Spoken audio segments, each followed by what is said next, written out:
Do you set clear expectations? Not just for others, but for yourself. You know, as a business owner, entrepreneur, somebody who is trying to expand, improve, and grow in their area of expertise, you really have to be able to set clear expectations. And expectations always start with ourselves internally. I was at an event recently, and I met a guy there, and we started talking. He asked me what I did, and I was telling him about the 5 pillars that I work with entrepreneurs and business owners, and how I believe that that's the foundation of what we build this entrepreneurial life on, right? We're gonna have a busy life, we're gonna have lots of projects, we're gonna do lots of things, we've gotta have a foundation. He thought for a second, and then he said, well, what do you mean by expectations? He's like, how would you coach me in expectations for myself?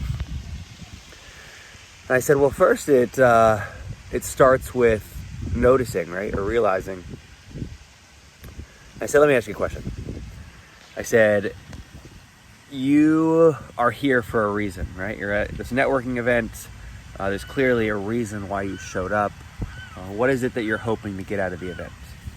And he said, well, I want to meet more people. I said, well, what's more? He said, I don't know. I want to connect with more people. I said, okay, well, first part of expectations is, and meeting goals, right, is being specific, having clarity on an outcome. I said, so how many people ideally would you like to meet tonight? And he said, 4. I said, okay, 4 people. Cool. And we'd been there for probably like half hour or so. It started probably about 30, 45 minutes earlier. And I said, so outside of me, how many people have you met tonight that you didn't already know? And he said, 0. I said, okay. I said, so if your goal is to meet 0, so we can say the expectation really is that you meet 4 people, and you've met 0, have you currently met your own expectation for yourself? He said, well, no. I said, right. I said, that's kind of where we start. That's where we start this process of coaching on the idea of expectations. Because here's the thing. If you don't realize that you're not even meeting your own expectations, you're not going to be able to improve upon those things. And so once you notice, like, oh, I'm not meeting this expectation, hopefully, like in this scenario, right, he still had another hour and a half. He still had time to meet the expectation. So in an ideal situation, you still have an opportunity to meet the expectation. And if not, then obviously the next time you have to know going into a situation that you need to be more clear. So specificity is a big part of expectation. And the other part of expectation is simply, did I meet it or did I not? Without excuse.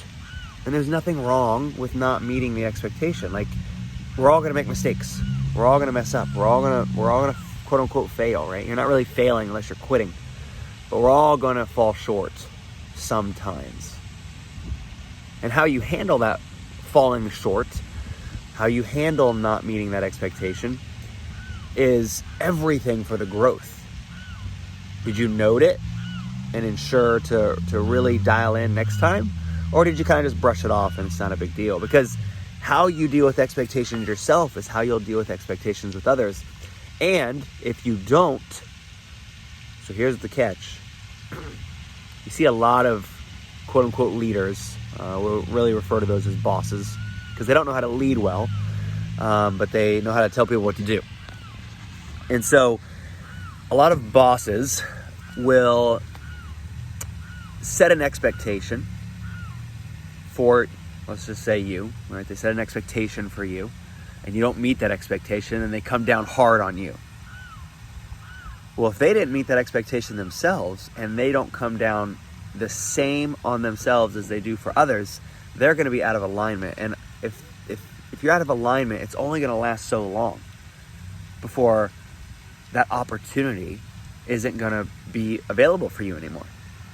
So this idea of expectations is not just like setting an expectation for someone else and then like deciding how to deal with it if they don't meet that expectation. It's how do I set expectations for myself, and how do I stay in alignment with how I hold others accountable and myself accountable?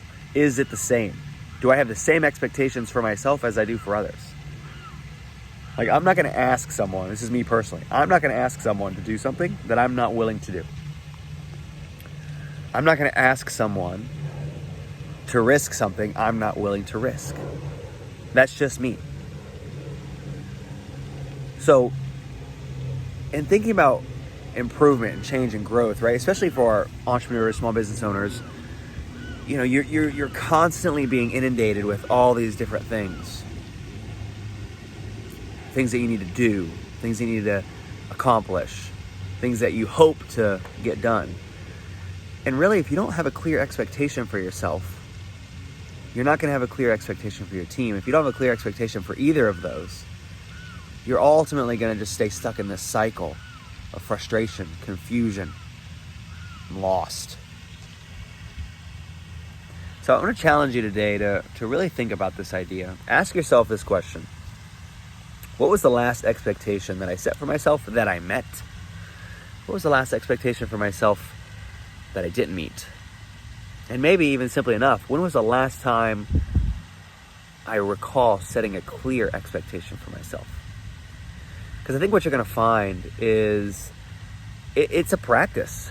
You have to be intentional about it, right? The difference between people who move toward an ideal outcome, right? The definition, the best definition of success is Earl Nightingale's definition, which is the progressive realization of a worthy ideal. If you are going to progressively move toward a worthy ideal, you have to be intentional.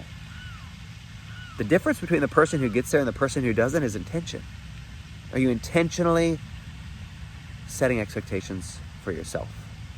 And are you clearly and intentionally setting expectations for others? Not just in your business, but in your life. So, hope this was helpful for you. Leave me a comment, let me know what you think, and I'll talk to you soon.